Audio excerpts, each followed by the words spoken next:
Cole, first of all, we're honored. Thanks for taking the time. Always great to have active players, and we know you guys are busy, so thank you very much. I'm going to show you a picture right now. I think that's the best way to start an interview with a guy that finally achieved his dream. That's something you wrote a long time ago, and cannot look at the bottom. NHL hockey player, that was your dream. Now you're a Montreal Canadian. Looking back, was it exactly what you were dreaming of? Yeah, that's pretty fun. I think every kid kind of grows up dreaming of that, and it doesn't come true for everybody and a lot of people. So it's obviously an honor to be where I'm at, and credit a lot to my family.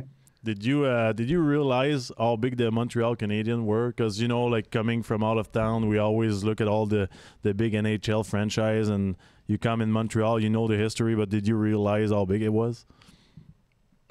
Yeah, I mean, I think everybody thinks it's pretty big until you actually kind of live in the moment in the city and kind of see how important it is to the fans and the people here. And I think it's an organization like no other, and it's very special to be a part of, and I'm very honored to be here.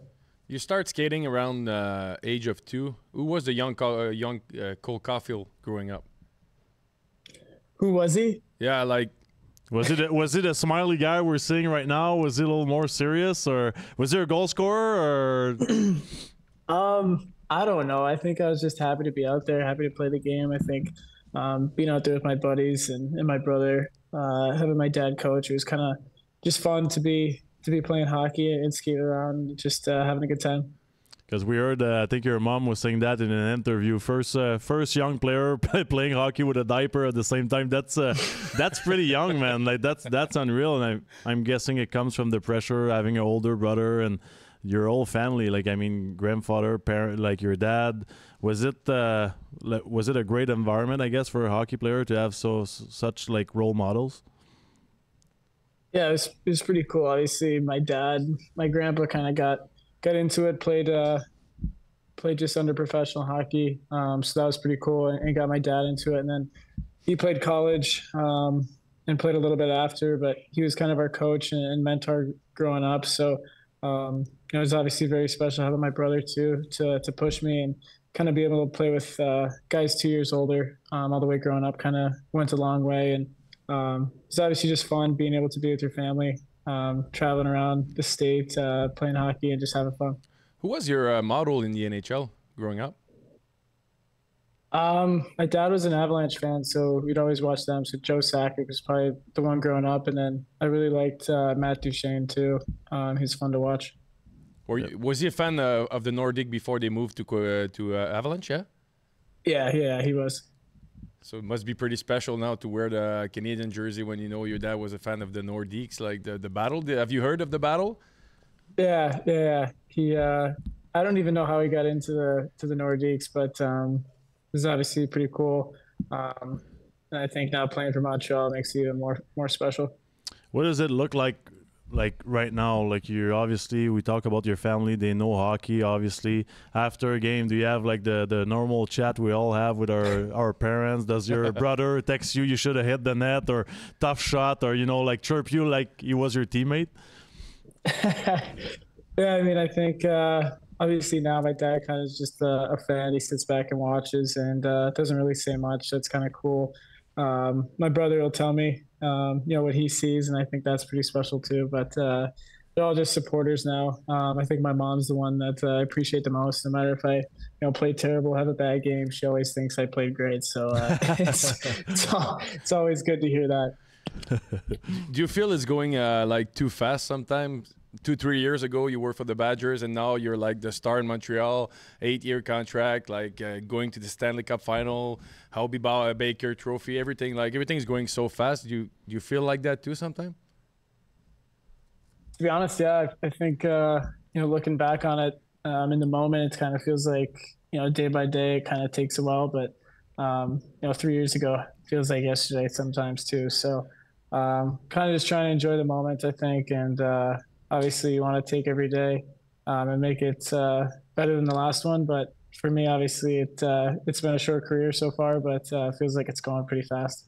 How do you deal with the pressure of being a goal scorer, but before the NHL? You know, because like let's say my career was easy. I just had to work hard, and that was my way to get noticed. But we know a goal scorer always has that pressure to score goals when it's your draft year, earlier in your career. How do you deal with that as a young guy?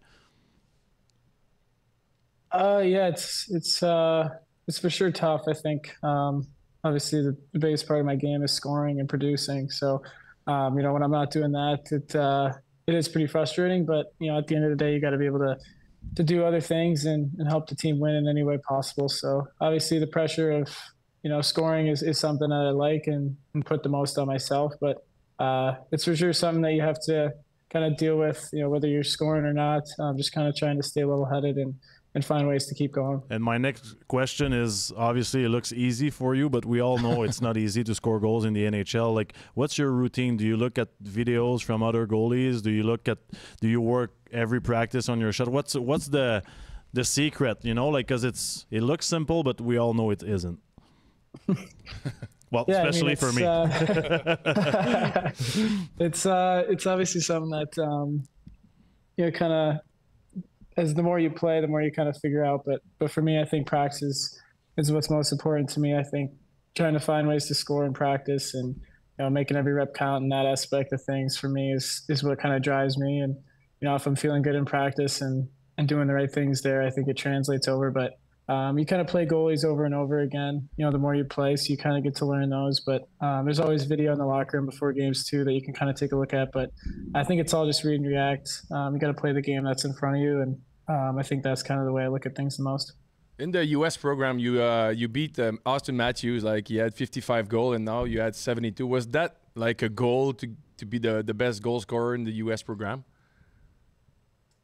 I mean, for me, honestly, going into it, no, I didn't even think I was going to make the team. So just making the team was something that was pretty big for me. You know, I realized how good players were at my age group, and just you know, being a kid from Wisconsin, you're kind of in shock with all the talent that that team had, and I was just lucky to be a part of the team. And then obviously the first year kind of went pretty well, and I think I was one short the first year, and so the second year was, you know, can I do it again? Can I improve? What can I do to get better? And I think I didn't really realize, you know, how good I could be until that second year, because you know, the first year I was trying to kind of be on the team and produce as much as I could. Obviously, there's some really talented players on that roster, but you know, I think we had a pretty close group, and everybody, you know, kind of had success their own way. A lot of people, the fans, especially in Quebec, they always wonder what's the difference between, let's say, minor hockey in Quebec and why is the U.S. program so good? You know, we see so many players getting drafted the last few years. We know they're doing something great somewhere. What would you say is like what is so good about their plan? You know, for me, it was a big opportunity for me. I mean, obviously, I said I didn't really know if I was going to make the team. It's a big step, kind of leaving home at 16 and living with a new family, going to school out there, and every day is kind of a real grind. I think you know, nobody really works as hard as we did in junior hockey. Every day kind of feels like a game day, and you know, practice games. I mean, it doesn't really matter if you're playing 3-4 games a week, you're still practicing, you know, 6 times a week. So there's usually one day off per week, but you know, every day going to school, going straight to the rink, you know, then going home for dinner and sleeping. So you do it all again the next day. But it for sure it creates a different mindset and a drive that you know, you want to be the best. And there's so much competitiveness in practice every day that kind of pushed us to be better. And I think that's what kind of credits the most to this success. If we get closer to the your NHL career, how was your like pre-draft meeting, and did you expect Montreal like to be interested like that? I think I met with 26 teams, so that was a lot. You know, I think it was throughout 2 days. So, but I did go to dinner with Montreal. So that was the only dinner I had, and I thought it was cool. Got to meet everybody again, and so I kind of had that in the back of my mind. I didn't really know where I was going to go or or what teams are most interested. But I thought it was cool. I remember I ordered a huge ice cream sundae at the end of it, and I don't know why, but I did, and I ended up crushing it. So maybe that's what they liked about me. I don't know. Were you happy that it was Shea Weber saying your name at the draft and not Carey? He did way. He did way. Hey, he did way better than Pricer, right? Yeah, that was. Yeah, I feel bad for Carey on that one, but.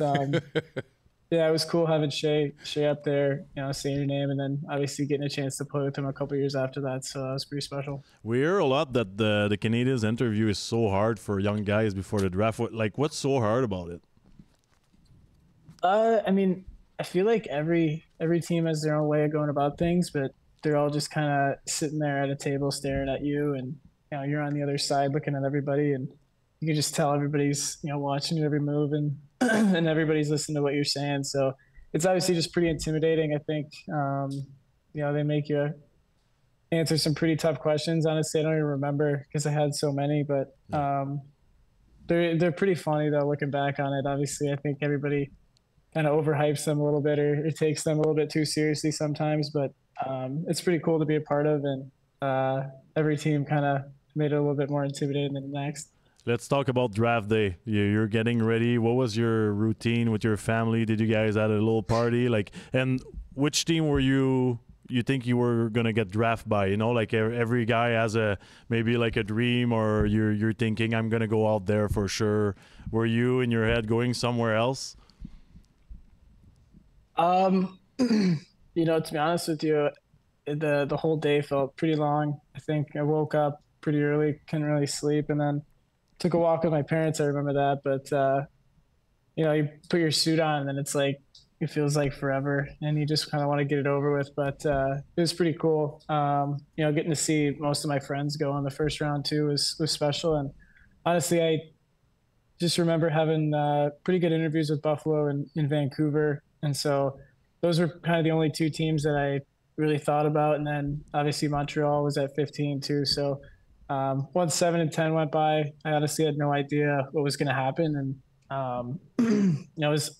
it's a pretty long wait when you're there, with all the people walking up and in the interviews and everything. It takes a while, but it's for sure a special moment in your life, and just to be able to be with my family and having my parents' brother there was pretty special, and probably one of the best days of my life. You went to the AHL a few games before coming in Montreal. How big the step was from NCAA to the NHL? Is it that big, or the speed and everything is pretty fast in the NCAA, so it's not that big? Yeah, the speed's obviously just a little bit faster, I think. Hockey's just becoming a faster sport everywhere, so there's that. But I think everybody's just a little bit smarter. The small skills and details that kind of go under notice, they just happen 90% of the time by every player. So obviously that kind of thing you just have to be on top of, and I think when people say you got to be a pro, it's for real, it's true, and you can't take that lightly, and that's for sure probably the biggest thing that is the difference that you notice in practice, and guys just being so dialed in every day. And I had obviously some pretty cool guys to look up to and learn from pretty quickly when I first got there, so just kind of took what I could from those guys and tried to put it in my own game. What was the biggest change for you coming in the NHL? We always say the young guys, they have to become pros and understand that it's another league. What was the biggest change for you? I think obviously, playing as many games as you do, I never really had that with, playing college. You play 2 times a week. So, just kind of preparing your body and being able to be ready for 3-4 games a week. It's obviously something that takes time to kind of get used to. And now I'm, excited to play every game. And but for sure, at first, you're kind of pretty tired at first. I think it's realize how long the season is and the grind, and you got to respect the guys that play full 82 games every year. It's tough to do, and for me, having those guys again to look up to in the locker room, just to see how they took care of themselves is kind of pretty eye-opening to me, and something that I took pretty serious looking at those guys, and again just try to put it in my own game. Who was the guy that welcomed you the best in the team when you jump in Montreal? You know, a lot of the guys, I think, you know, I connected first with Nick. Him and I, you know, kind of texted. I met him actually the day I got drafted too, so that was pretty cool. But you know, I was at a couple of development camps with him, so I knew him right away. And then Shay a little bit from, you know, meeting him at the draft, also Gally. But I think when I got there, is, you know, we had Eric Stahl, Corey Perry, Carey Price, like all those guys. You kind of just are in shock of, and you kind of want to stay away from, and not really, you know, be a menace in that way. But for me, all those guys were kind of nice. I think played my first game in Calgary, so we were on a Western road trip, and we just finished up. I'm pretty sure it was Calgary, and we were flying home, so it was a long flight, and I was sitting, you know, not near the back of the plane, so just kind of where the players start to sit. And Toff texts me. He's like, "Get back here." And I spent that whole like 4.5, 5 hour flight in the back of the plane with Shea, Carey, Toff, and, you know, all those guys. So that was like my kind of welcome to the NHL. Like, you know, these guys are, you know, the coolest and stuff. So had a good time there, and then kind of felt more comfortable after that. But just kind of cool just listening to those guys and, you know, hearing their stories and just, you know, all the stuff that they talked about. It was obviously pretty cool, and those guys are, you know, some of the best to ever do it. Well, when we talk about a guy like Corey Perry, like I feel like everywhere we see in the media, like last night they played against Tampa, he played there. I feel like every guy from Tampa that was at practice, they just stop practice, come and talk to him. You can see he's a great teammate. What's so special about him, especially for a young guy coming in an organization like the Montreal Canadiens? Yeah, I saw that the other day. I think everywhere he's gone, he's left a good impact. I think, you know, everybody has good things to say about him. You know, he appreciates where he's at, and kind of takes care of everybody on the team. He's like, you know, a second coach in that way, and looks after everybody. Obviously, he's a great player. He takes care of himself. You know, great guy in the locker room. And I think I saw that video the other day of like half the team skating over, and he's just on the bench, and everybody's just like in awe of this guy talking about whatever he's saying. So it's obviously pretty cool. They came here a couple weeks ago too, and I got to go to lunch with him, and, you know, a couple other guys came. So just the impact that he leaves on wherever he goes is pretty special. And it's obviously, you know, some that I would like to be remembered as too. And you know, just kind of seeing how he goes about doing everything, it's obviously pretty special. You started in the NHL, and then you went to the AHL with the Rocket. Did you ever like doubt of yourself at some point during that start of that career? Like everything happened so fast that first year that, you know, it's kind of just like what just happened. And, you know, the summer after, was kind of cool to look back and see, you know, how fast that did happen, and, you know, the success that came with that. But, you know, the next year is kind of a shorter summer. You know, obviously I felt ready. I, you know, tried to do as much as I could, and, you know, hockey's hockey. It's going to happen. Obviously there's some high expectations after going to the final, and then coming back and kind of struggling early on. It's a tough league. I mean, even the best players struggle at times, and I think that's credit to everybody in this league and how hard it is. But for me, I don't think I ever doubted myself, but for sure, like, confidence, and especially playing in a market like this, you're either the best or the worst, and that's something you kind of have to, you know, learn through experience and through failure. And I think that's kind of how I took that. And, you know, I think I learned a lot from, I think I was down there for 2 weeks, and, you know, for me, it was good. It's kind of just trying to like get away in a way, and just kind of blocking out the noise, blocking out the media, and just kind of focusing on myself and finding my game again. And I think once I came back, I felt ready and confident, and, you know, you kind of take it a little bit more serious in a way that, you know, you don't really want to go back down there, and you want to produce for the team that drafted you, and, you know, you want to have success for your teammates and take care of the guys in the room. I want to talk about the first year. Obviously, 2020, 2021, that's unreal. You play in your university, you play for the Montreal Canadiens, you play for Laval Rockets, you play for under 20 USA team, and that's a heck of a year. And I think people forgot, I think, if I'm right, you didn't play game 1 and 2, right, against Toronto? Yeah, I was not. What's going through your mind back then? Because I feel like you were the young guy coming from university. You sat down 2 games, and then you became an all-star in over 48 hours. You had a good sleep. Yeah, I mean, I I remember, it was a pretty fun year. I think, college was fun. It was the COVID year too, so you're on your team. It was a fun year for me. Obviously, World Juniors was cool too, and then I played, I think, 10 games in the regular season at the end of the year, and then playoffs came, and um, Dom Ducharme talked to me before the first series and said, you're not playing game one, take it game by game and stuff. But there was good communication, and I was just obviously, everything was new to me, so I was just whatever could help the team, and whatever the plan was, I was all for it. So obviously, watching game 1 and 2 was pretty good for me, just to see playoff hockey and stuff in person and take it all in. But once I was there, I was obviously pretty nervous. You never really played a playoff game in the NHL before against the Leafs, so it was obviously pretty cool. And I tried to be prepared as much as I could, and from there, I think it was a pretty good story. What's your best memory like of that playoff push?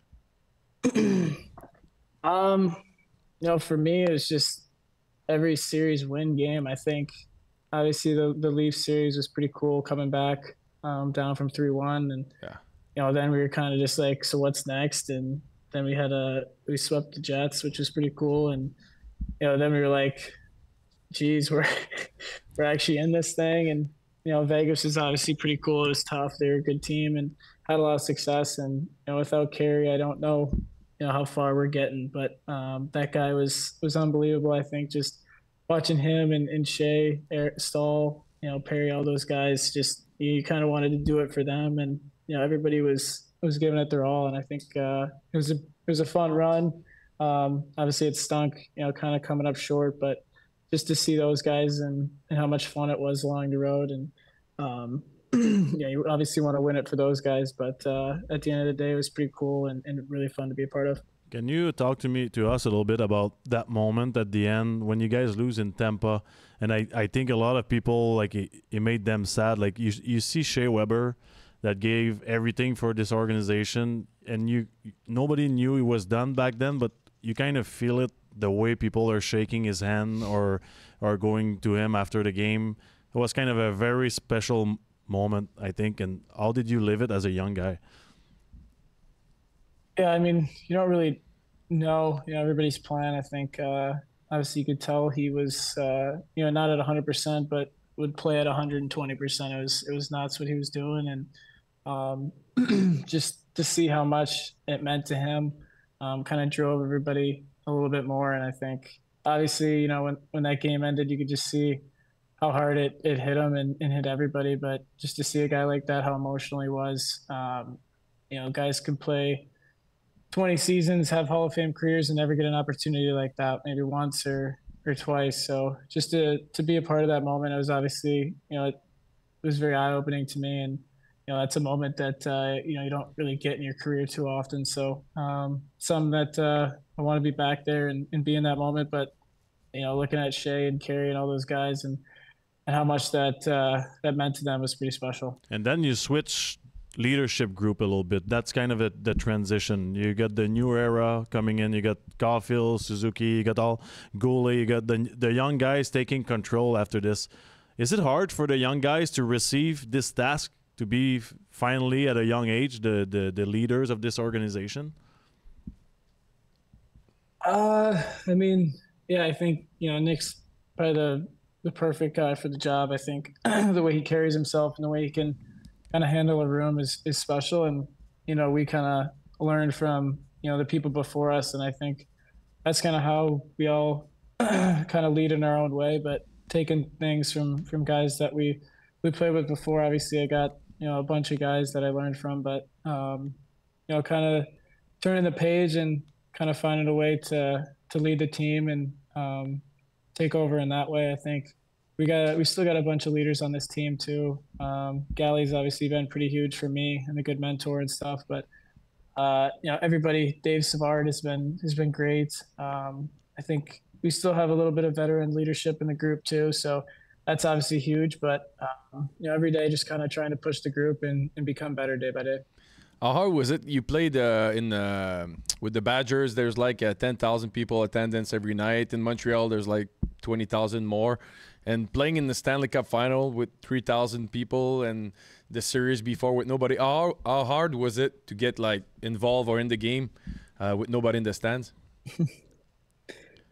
It was kind of almost a good thing for me. I think, you know, almost didn't even know what was happening. You know, no fans. I think, you know, if there was fans, I think I'd probably be a little bit more nervous in a situation like that, just getting in the league. So there was really no fans until, you know, we went to Vegas, and that was crazy. I think that's probably, you know, the first time I was like, oh my God, I know I'm in the playoffs here, and this is for real. So it was pretty cool. I think that was the first game my parents actually got to go to too. So that was pretty cool. And it's obviously a pretty loud building. And obviously you wish, you know, in a situation like that, being in the finals in Montreal, you wish you could have had a packed barn, and you know, the people would have been going crazy. But just to see, you know, how much of an impact even outside they were, just the support and how much they care, it's pretty special. And, you know, you wanted to do it for them. And unfortunately it just came up short.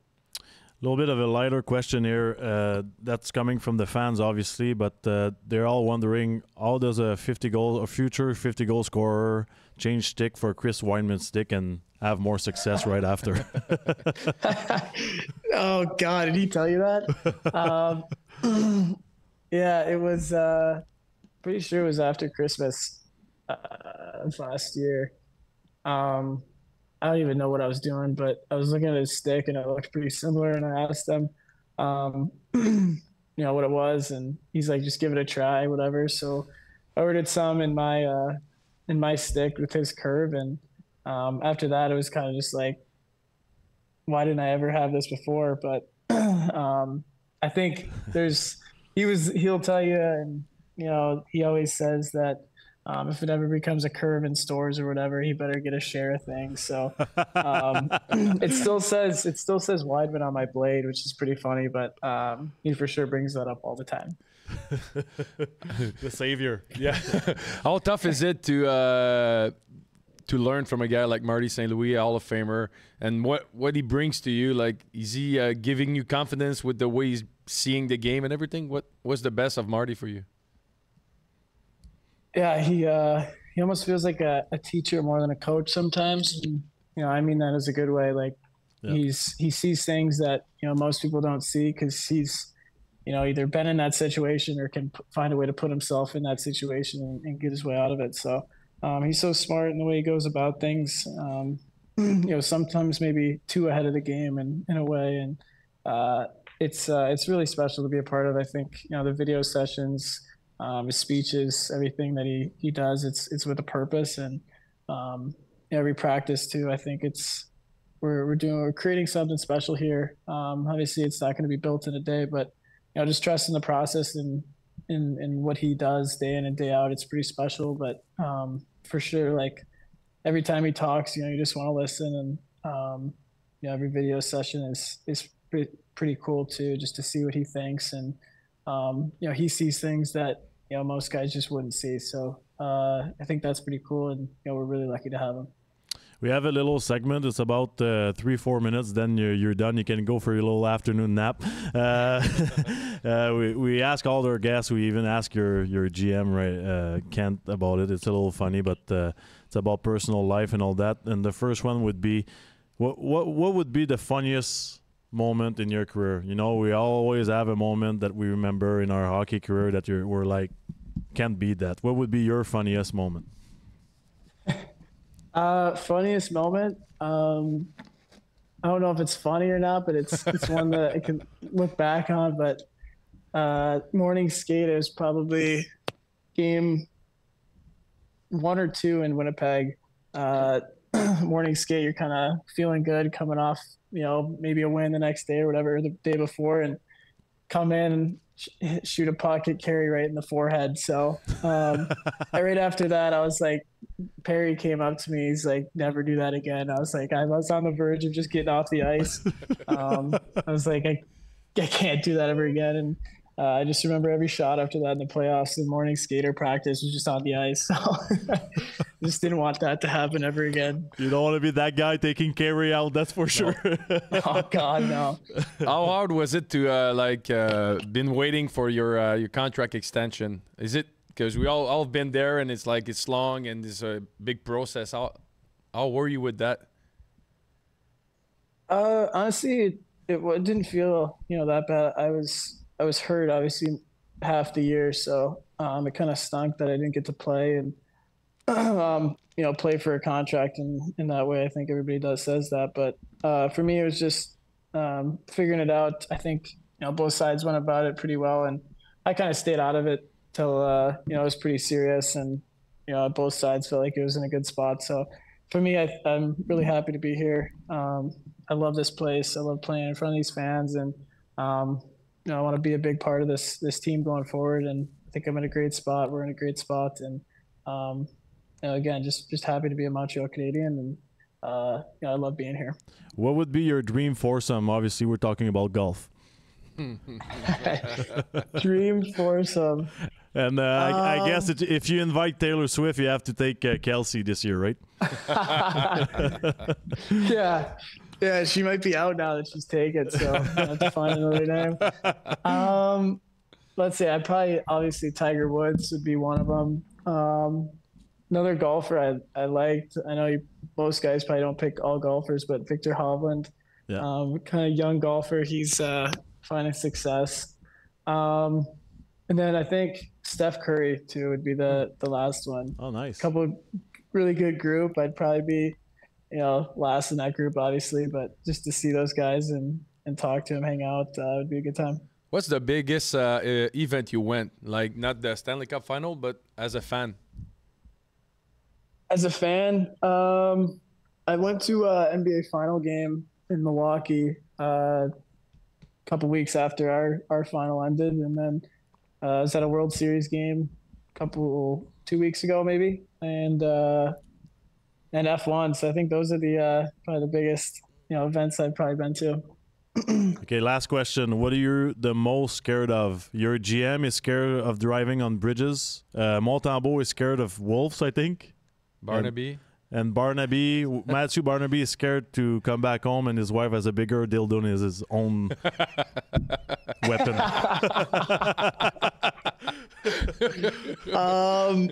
What am I scared of the most? God, I don't know. That's a tough question. I feel like I'm scared of a lot of things. Funny. I was going to say maybe he's not scared of anything, but... Yeah, no, for sure scared of some things. I don't even know what all to say. All good. You don't have to be scared of anything if that's the case. Can't scared of bridges, though? Yeah, can't drive. Jesus. That's nuts. I guess that's why you didn't get a bridge contract. That's